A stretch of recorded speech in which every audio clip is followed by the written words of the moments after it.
Believe it or not, the regular season is halfway complete for Ohio State. The work week for the Buckeyes to get ready for Wisconsin is only just beginning, because look at this. It's Talkin' Tuesday on the Beat. I am Austin Ward, joined as always by 10 TV's Television's Adam King with his thoughts as we get ready to head into the Woody Hayes Athletic Center to hear from Ohio State coach Ryan Day. Buckeyes undefeated, still number one, and getting ready for Wisconsin.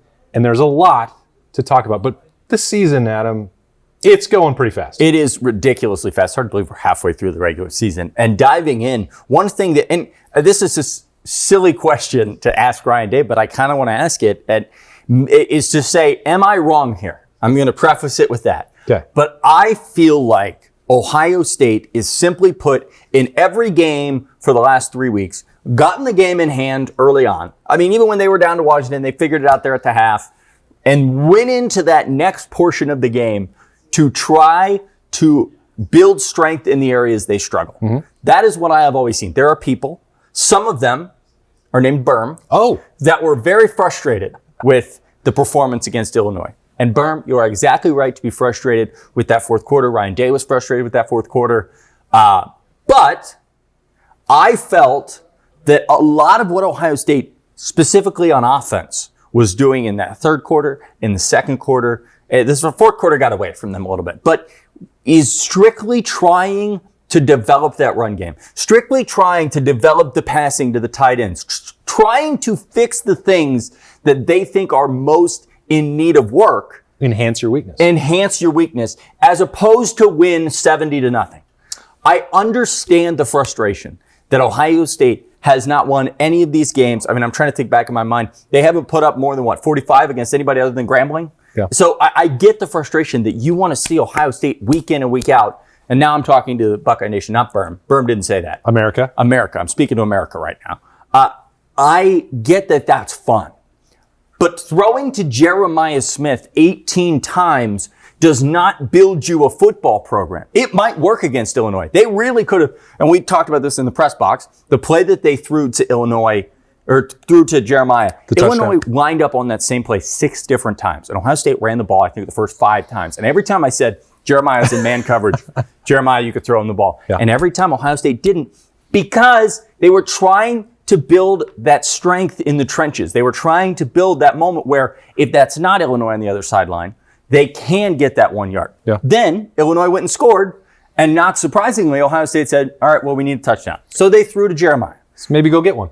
Let's go get one. The easiest way. So I guess that is a roundabout way to ask Ryan Day, am I wrong? Or are you intentionally focusing on your weaknesses in a game where you feel that your defense and your offense at its peak is no world going to lose this game? Yeah, and I think there are multiple reasons why. You're hitting on one for sure, Adam. And I think that there's another one that maybe we haven't discussed as much. And Ryan Day, I don't know that he has addressed it directly, but part of this conversation about tempo, and I know that that doesn't necessarily apply to red zone and the way that Ohio State has been running in short yardage situations, but when we talk about tempo, when we talk about cutting down possessions and number of plays in a game, it is not just to work on these things. It is not just to expand the view out to playing 16 games, but it is also designed to protect Ohio State's defense within games from week to week. It is still a reality. As great as Matt Patricia and the Silver Bullets have played and the schemes that they show every single week, we saw a week ago, once you removed Edric Houston, he was fully out of that game, did not play with that injury against Illinois. And you saw Tywone Malone play one of his best games, but then the drop off from there, the depth is still not at the Ohio State level necessarily. Jason Moore, I think he can grow and maybe he'll make the most out of those reps moving forward. We've seen them, they didn't want to put Kenyatta Jackson, I think, in harm's way a ton of time on Saturday against Illinois. So, even if you're going at linebacker and you're really confident with Peyton Pierce as the third, I don't think Ohio State is yet in that mind frame where they trust Riley Pettijohn to be the fourth guy and to play 15 to 20 snaps so that you're not asking the starting defensive players to play 40, 50, 60, 70 snaps, whether for Caleb Downs, Sonny Styles, Arvell Reese. They're not going to be as effective if you add to their workload. So this is not just an offensive conversation.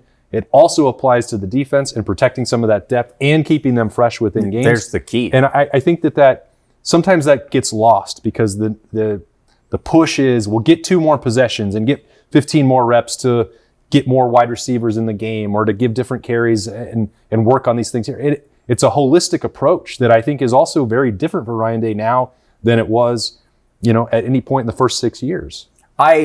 Maybe this is just me leaning too much on last year, but I find it very, very hard to look at that Oregon game, to look at that Notre Dame game and see that offense and the Tennessee game and see that offense and not think that is exactly what this Ohio State offense could be, maybe even better if they let the reins go.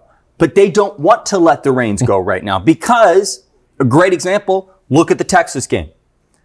They had to win that game in a different way. This is a team that is trying to figure out how to win games in every way they would possibly need to leading up to the end of the season. Yeah. And that big one at the end of the year, obviously, I think that's probably where they let the reins go and say, all right, we got a point to prove. Let's do it. We're no longer learning in this moment. And we would have thought that they would,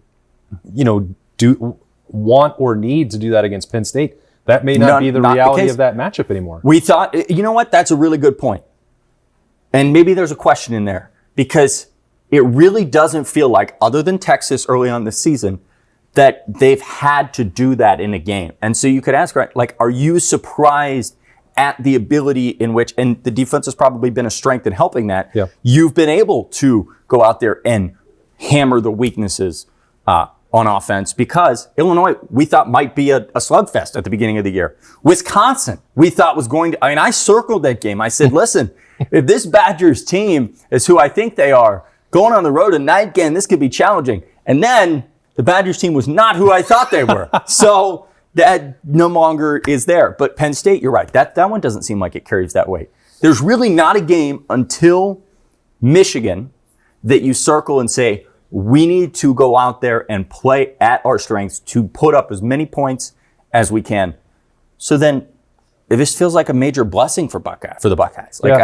I feel like what we saw against Illinois was great. I called it a win-win because you can win the game and also go back and Matt Patricia sits down and goes, wow, this. That's what you want. You want to learn from a win. And if you can do even more than that and win from an 18-point over a top 20 team, then you take that all day, every day. Yeah, but it was wild. The reaction. I just wanted to get that out before we really dove into talk. I was just stunned. And it wasn't, I called Berm out because I like to have fun with Berm and give him a hard time. But I thought he had made a lot of good points, but it wasn't just Berm. It was everywhere. People were saying, like, what the heck?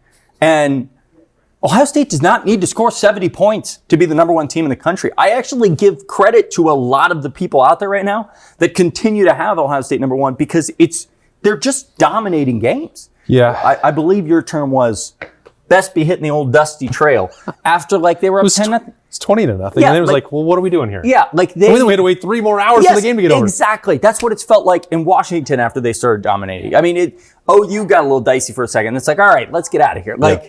They are growing. And you mentioned the freshness on defense. That's a big thing. And I think there's something important that you said there. Hey, one thing. There was one important thing. Something I want to reiterate. There were a lot of important things. No, there were one. You don't have to score 70 points. You don't have to score 60 points. You don't have to score 50 points. This team doesn't have to score 40 points. They don't even have to score 30 points a game to win. They don't have to score 20 points a game. The season high allowed was Saturday against Illinois. It was 16. And we're like, what the heck, man? What are you guys doing? 2 touchdowns. This is Ryan Day sending the starters back out there with 2 minutes left to go in the fourth quarter. It's part of the recalibration. I know we've talked about that in a lot of different ways for college football as a whole, but this team specifically, when we've talked about the NFL approach, the NFL mentality, the Al Davis just win baby stuff that like Ryan Day said before at the very beginning of the year. That also still applies to ranked Illinois on the road. That applies to going to deal with the noise at Washington. It applied at home against Minnesota. If they wanted to score 60 against Minnesota, they absolutely could have. The opportunities were there, and we saw the passing attack explode in that. Ryan Day mentioned this on Saturday after the game, where it's like, yes, Jeremiah Smith and Carnell Tate wanted the passing attack to look like it did last week every week. That's not going to be the way teams defend them, and it's not going to be in the best interest of a 16-game season. And I know America, that it's frustrating to hear that when you know that you could realistically say, well, they didn't play to their full potential on offense. That's true, but they didn't need to play to their full potential, so they didn't try to play to their full potential in terms of up-tempo, airing it out. 17 targets for Jeremiah. You mentioned this very early on, Adam, when you were talking about what the offense looked like against Tennessee, Oregon, Notre Dame in the playoff push. Those were high-stakes games where it was you had to empty the chamber. Ohio State can win when it doesn't have to fire every bullet. That's a perfect way to put it. And the next question I would ask for Ryan about this offense is, and I kind of thought this on Saturday, are you halfway to your full potential? Like, we're halfway through the season, and people talk about peaking at the right time. I feel like this offense is halfway there. Like, I don't even think, which I love, like, I don't think that we have seen this offense near as good as it can be. That's why they're hammering the weaknesses, because once you figure that out, then your strengths, of course, can take over. I'm beyond excited to see what this offense looks like at the end of the year. And I guess this is another question, and we can ask it. If people really want to, what is the play calling like right now? How is that role? We haven't really touched on it in a long time. What is the balance there with Brian Hartline? I think that Brian Hartline's called I thought he called a fine game against Illinois. I mean, there were some, again, you've got to put an asterisk on that fourth quarter because Ohio State admittedly said, lost focus. Yeah, they lost focus. They let off the gas. If that's why you're frustrated, you have every reason to be frustrated. They are frustrated about it too. But if you're looking at the whole scope of the game, Ohio State moved the ball. The red zone questions are going to still be there. And that's probably the biggest question about this offense. Yeah. And I guess the only way you solve the red zone is to solve the run game. And so I'll ask you, it's a Talking Tuesday, I'm supposed to ask Ryan, but like, what's your worry level of the run game? It's escalating a little bit. Okay. I don't know that I'm panicked about it. There's a lot of... So Spencer Holbrook at Letterman Row was digging into this, and I think he's writing a story about it this week. And I know for sure that he has that question for Ryan Day on a Talking Tuesday later today. I'll ask it before. Yeah, you can steal it right now. I'm going to steal his question. So, because a lot of it is going to come up. If there is the most room to grow looking at this team, it has to be with their run game. And if you want to drill down more specifically to the red zone and short yardage, I think that would be fair. But some of it has been a recurring theme over several years, which is, some of the predictability about the run schemes, if they're lining up in pistol, that you pretty much know, like everyone, you and I are sitting in the press box, we guess right more than we guess wrong about Ohio State's running attack, and we're not college Big Ten defensive coordinators. Could be. So they probably are able to figure Put my resume out there. Well, yeah, I think you've got a really good chance. Penn State might have an opening. Hey-o, hey-o. And they're trying to probably save some pennies over there. But I think, and I don't know the solution to this, and I don't think that there's just been one problem. Ryan Day has said that he feels like it is a solid rush game. When they're getting 4 and 5 yards, they can do that pretty regularly. That's how they get to the red zone more often than not, more than just about anybody in the Big Ten. They are stringing together drives, efficient drives. He doesn't seem panicked by it. He's been focused on the lack of the explosive runs. And I think that can be traced to some of it has been predictability out of formation. Some of it has been times where they've missed blocks. We've seen, Josh Padilla again got in and got some reps at right guard against Illinois. They're continuing to use your word there, to tinker with some of the personnel in that group. There have also been opportunities where the wide receivers and tight ends have been missing blocks. It's not been one consistent thing. They've been off on one piece here, and the next play it might be over there. On the end around to Jeremiah Smith, you see Max Clear and Austin Saravel. Two guys. Max Clear has taken dramatic strides forward as a blocker at Ohio State, and Austin Saravel is amazing. Has been the rock for Ohio State, and they just had a little bit of a miscommunication, missed assignment situation where that could have been the explosive gain. Then the stats look different for Jeremiah, and they look different for the run game. So I can't pinpoint one thing, which has got to also be the frustration for Ohio State fans watching it, and certainly for the coaching staff, because I don't think that you can say this is just the one thing that's going wrong. Let's fix that and everything will be fine. It has been different things popping up at different times. But I think the good thing, and I don't know, lie detector Ryan question, because you can't say some things. I feel like if he was being honest, he would tell you that this offense is very close on a lot of things. Yes. And like it would be very concerning if we were standing here today, like the run game doesn't work. The offensive line can't block. Like, there's no way they could do it. Yes, exactly. Like, it feels like the deep ball for Julian is there. It feels like the offensive line, shout out to the O-line. I mean, goodness gracious, they're amazing. Like, The running backs are growing. It feels like there are just a few things. You talk about the blocking there on that Jeremiah play. If that goes right, this game looks a lot different. People are talking, so I think Ryan has to be happy with the fact that there's still so much room to grow, but it doesn't feel like a work in progress. It feels like a team that, quite frankly, right now is still the best team in America. And again, I don't think is near the peak level. Yeah. I think the defense being frustrated by 2 touchdowns is a wildly amazing thing that I love. I mean, after the game, they were obviously unhappy with how that played out. But I don't know, the run game, it worries me to an extent. I think the more you lean on Bo Jackson as an every down back, aside from the power, moments, I think is a good thing. And I like James Peoples. I just think he's not there right now. And I think another kind of tinkering is giving guys their opportunity to shine. But at some point when they're hindering the offense, you've got to go with C.J. Donaldson and Bo Jackson until we can get things figured out with Peoples. Yeah. And it's a good place to be if I'm Ohio State. I know fans are frustrated. I know it's quote unquote boring. Like it's not like that's what I feel like people are like, well, this is boring. Do you know how impressive these 14-play drives are? I think when I look at Ohio State, my biggest concerns every single season are offenses that only score in the explosive. Oh. There are a lot of times if you look back at an Ohio State offense, they hit the big play, they hit the big play, they hit the big play. But then you say, what if you go up against that defense that can really, is not going to give up that big play? Can you drive down the field? Yeah. This season, and I'd like to ask Ryan this, are you impressed with how many times this offense has had double-digit drives? It might be the most in his tenure because they continue to just grind it out on the slant routes. And this, I mean, Carnell, just the perfect placements. They're only 11 yards, but these are the catches that change a game. Mm-hmm. And I don't know, I am very optimistic.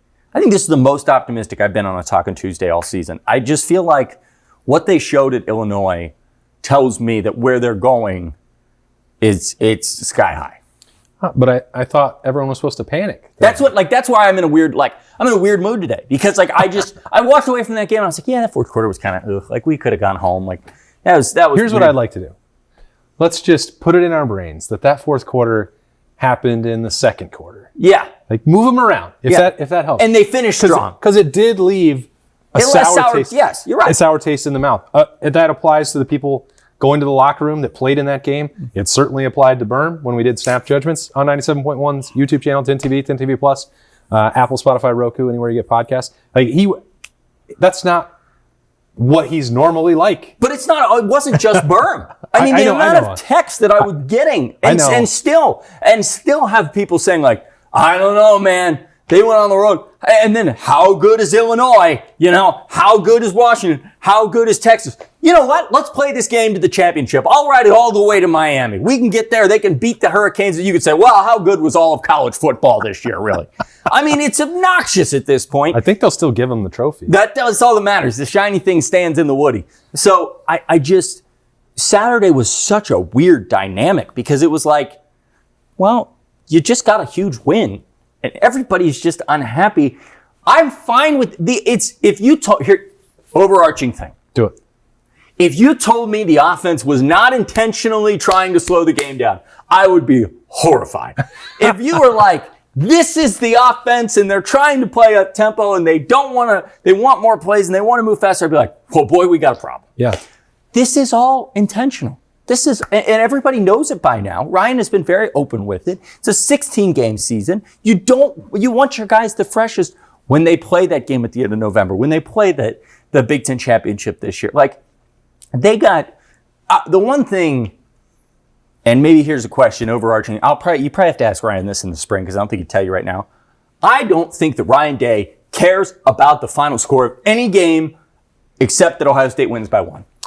And I don't think that that's always true. I don't think in his career that was always true. I don't know. I think he has talked about that at times during the season. That it used to be you needed to rack up the style points and the voters had a lot of influence and you needed the selection committee, you needed the metrics to all favor you. That world does not exist. It doesn't exist anymore. The other part about this current era of college football and the expansion of the Big Ten and the playoff is that winning every game ensures you a seat at the table. And you are growing. If you're Ohio State, now not every program is afforded the luxury of operating the way that the Buckeyes are right now. I mean, I don't need to point in any direction, either to the east or to the north, to find ready-made examples of teams that can't afford that window. Michigan State and Rutgers, what he's talking about. Is that what you're... They don't have that luxury. Oh, yeah. But Penn State sure doesn't, and Michigan doesn't either now. No. So you look at these situations, and they may have thought that they could do that, and they could take it slow in September, and James Franklin wouldn't be out of a job by the middle of October. But they didn't have the same margin for error as Ohio State has built for itself and built over time. And it is just a recalibration. Now, you've been using that word a lot, but if you win every game in the regular season, and even if you lose one, or God forbid, even two, like they did a year ago, there's still going to be room at the table. So not every Saturday, and this is important, I think, for America. I think it's important for you and me when we're talking about it on Snap Judgments, when we're talking about it on Talking Tuesday. These regular season games, you are trying to manage them, and if they get hairy, awkward, you need to flip up the switch. Ohio State's shown an ability to do that. 100%. But they're not going to worry, and they're certainly not going to complain when they win by 18 in these situations, or win the way they did at Washington. Even if they won by a field goal, there would not be any sense of panic or needing to go, search desperately for solutions. If they win them all by a field goal, I'd be a little more. I wouldn't be up here as excited. That would be fine. Yeah. I mean, I would get burned. I would understand that. But then we would be talking about, that if that had happened, what that means in the long run, if some of these issues are recurring or not. You and I talked about this after the game on Saturday. Yeah. The lack of focus that happened in one quarter on Saturday, that's the first time we've seen that. And it's not, you're right, it's not going to happen again. It's a good lesson to learn on the road at Illinois. And it's also human nature that is going to happen at some point for college football teams. And so, yes, that's a lesson over here. I think it's a one-off. If it happens again in the fourth quarter against Wisconsin, well, we're going to talk about it. But I'd be surprised if it does. By the same token, there are things that have recurred, that have happened multiple times. And the only place that I think we can really pinpoint for that is what's going on with the running game and maybe some of the red zone efficiency. And this is looped in. We won't get an answer, I can promise you that, about Bo Jackson's ankle. But, there are personnel matters that have to be sorted out. As you mentioned, James Peoples. And Jeremiah's back is that didn't look fun? No. I bet on Sunday he woke up feeling a little bit sore. Tight. Looked like me after a golf outing. Very similar. But I think, that's not to say, I did not mention it is okay in the Woody Hayes Athletic Center for them to take a loss. They don't view it that way. They know that they have responded to losses and won a national championship. That happened a year ago, but they haven't even come close through 6 games to losing. They've been in control of them from start to finish, even against Texas in a 1-score game. I just know that you and I are going to be standing here next week when Ohio State wins this Wisconsin game 38-0 or 42-0. We're going to be having the same discussion because they could have won 70-0. And God forbid. They don't want to do that to Luke. What if they win 38-7? What if they give up a touchdown? Well, that'd be one more touchdown than Iowa gave up against the Badgers in the same place. That's true. I am very optimistic about this Buckeye team. I think sometimes, and people are going to comment and say, I hate this Adam King guy. He's wrong. He's an idiot. He reads every comment. And that's fine. And I do. And you might be right. But I will say, look around college football. You want to be upset about an 18-point road win against a top 20 team? You just have to look east and north. East and north. But not only east and north. Look at Oregon. That is an untouchable program, everybody thought. Dan Lanning has built an empire. They are back to square one right now. They lost to Indiana and don't know what in the world is going on there. So winning football games ain't easy. Winning football games by 18 and being unhappy is a remarkable pleasure that we all get here in Columbus. At the end of the day. At the end of the day. You have to win games. You play to win the game. Ohio State's still doing that. They are. They're doing it comfortably. And they're going to do it comfortably again this weekend. 42-0. They're also just doing it with a different side. The other part of me, and you can vouch for this, and I should ask Burnham, and I will at some point. these are the kind of wins that like would have winning by 18 at Illinois or winning in the fashion that they did against Washington on the road. If Jim Tressel had done that, Oh, yeah. there would be parades. Yeah. Like this is the ultimate version, fully formed. Now maybe the special teams for Tress would have been better, so maybe that's not a perfect Yeah, comparison. I was thinking when you said that if they won by a field goal, I was thinking, hey, Jaden Fielding made a game-winning field goal. All right. Yeah, so that it's not a perfect comparison, but it's also a reminder of like how dramatically Ryan Day helps change the standard of the Ohio State offense. Standard is a standard. Because they like scored 34 points on the road against a ranked opponent. And that's generally going to win you most games. It's going to win you a lot of games. 34 points. If Ohio State can score over 30 in every game this season, they will be holding a shiny gold trophy at the end of the year. They sure will. They'll also be holding a Big Ten championship trophy. They'll get another trophy from the Rose Bowl. Do you think they'll go to the Rose Bowl? Well, if they get the Big Ten trophy. Okay, real quick, can I ask you a question? So you're the number one seed, right? You get to pick where you go. You don't. No. You don't anymore? No. Oh, see the new player. Now, we'll explain this so that America can There's start so playing. many changes. I forgot about it. Based on the way that they have done this current 12-team expansion of the college football playoff, the top 4 seeds, they still send to where they are. Oh, okay, yes. The closest. No, not proximity. Conference tie-ins. Oh, so you got to go to the Rose Bowl. Unfortunately. Okay. I didn't. Because it used to be you could pick proximity. Correct, for the playoff. Yeah, for the playoff. Okay, I didn't know they changed that. I wasn't really looking into that because Ohio State wasn't the number one seed last year. Yeah. I was going to say, and here's my debate. If you could pick, there was one place that I know Ryan Day would go. Where would he go? Real quick. For this game? If he could pick the first bye and he got to choose what bowl game, where would he go? I think he loves the Rose Bowl. Nope. You go to Miami because then you've been there and you've done it. And you say, all right, guys, there it was. We played down there. Let's wrap it up. Now in 2 weeks, same mantra. Yeah. Some team is going to get very lucky if they end up in the Orange Bowl. Yeah. That will not be an option for Ohio State. It will not. Because cancel your flights. Because they're going to go 12-0. Then they're going to beat Indiana in the Big Ten championship game. And then it's going to be another trip out west. And then, unfortunately, we're going to Los Angeles again. Unfortunately. Oh, I forgot. Adam King loves the Rose Bowl. It's amazing. Don't let this man tell you about the Rose Bowl. It's beautiful. He's got a cool hat from it.